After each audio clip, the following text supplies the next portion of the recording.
Hey Proxy, I'm Rook and welcome to the DA Crash Course. For this guide, I'm going to use the most underappreciated character in the game to 3-star clear Typhon Destroyer. Who is it, you may ask?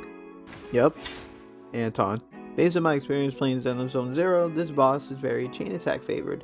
The player who has a more burst centered playstyle focusing on their chain attack damage will find great success defeating this guy and getting their 3-star clear. You do more damage if you're using electric characters and you do less damage using fire characters. Not to say that they're not usable, but fire characters do, well, slow down the damage score a bit. It also has a 12-second stun duration, and it takes 200% more damage while stunned, which can help counter that. Typhon's main mechanic is that if you parry it enough times, you'll impair and daze it, thus speeding up the stun process. With your experience in Zenless so far, it's very logical to say I should bring my electric stunner, because it's both weak to electric and is easy to stun.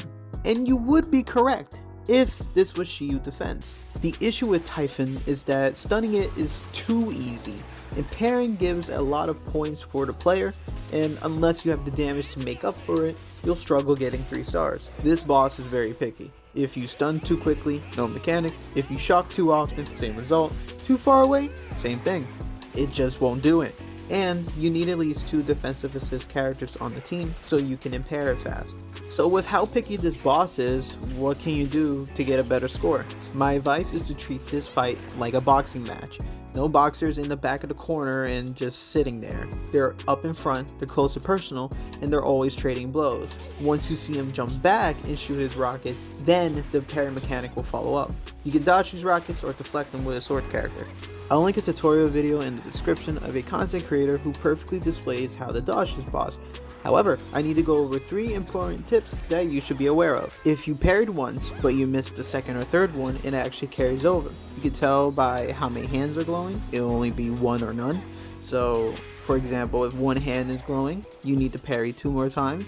If none of the hands are glowing, you can parry 1 more time before you impair it. When this happens to me, I generally reset the fight, but it depends how close you are to reaching 3 stars. After the stun phase though, it'll lock it to the ground, then jump up. Now it'll take some practice, but you can use it ultimate before it jumps to save time. You can also use CC by using a shock or frost anomaly. I wait until the eyes and hand glows, and that indicates when I can do that. Mistiming it or choosing not to do it, it will always land and do an AoE move. Typhon's AoE move will always happen in the beginning of the fight.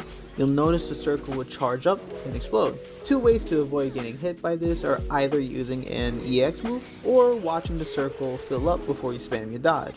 Now, if you spam your dodge too early and panic, you'll get hit and slow down your score, so be careful. 2 teams work the best in my opinion. Chain attack teams we already mentioned. The other are quick assists with double support. But how does double support work and why does it work? Well, the best example is actually with Anton. Anton's biggest weakness is his desire for energy. If his drill is depleted, he can't do electric damage until he revs it up again.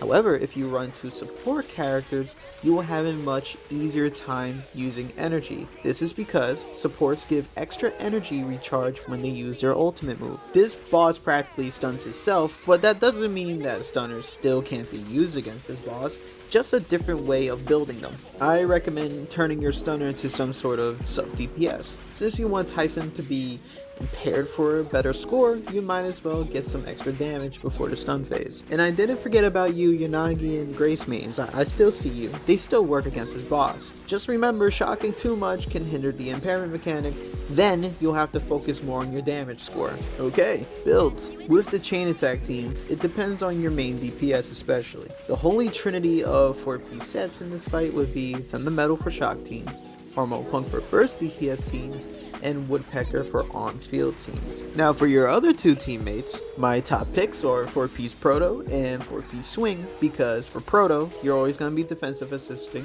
and for 4-piece Swing, you're always going to be chain attacking or, well, ulting as well, so you can never go wrong with those 2 sets. If you're running double supports, what I recommend is 4-piece Swing on the character you want to start the chain attacks with, and Astral on the character, well, that won't be doing that, but you're going to be quick assisting more often than not, so it's a really good set. In case you didn't notice, in DA, you can still swap around sets even though you already used the build for a different boss. So if you have that, I don't know, 4-piece Astral that you use for a different boss, you can still move around your sets and you don't have to go crazy farming for a new 4-piece. I hope that my guide helped you out in some way, give you a better idea about this boss, and if I didn't cover anything or you have a question, just leave a comment and I'll happily answer. You can check out this playlist for more DA guides, and I hope I get to see you around, Proxy. Take care.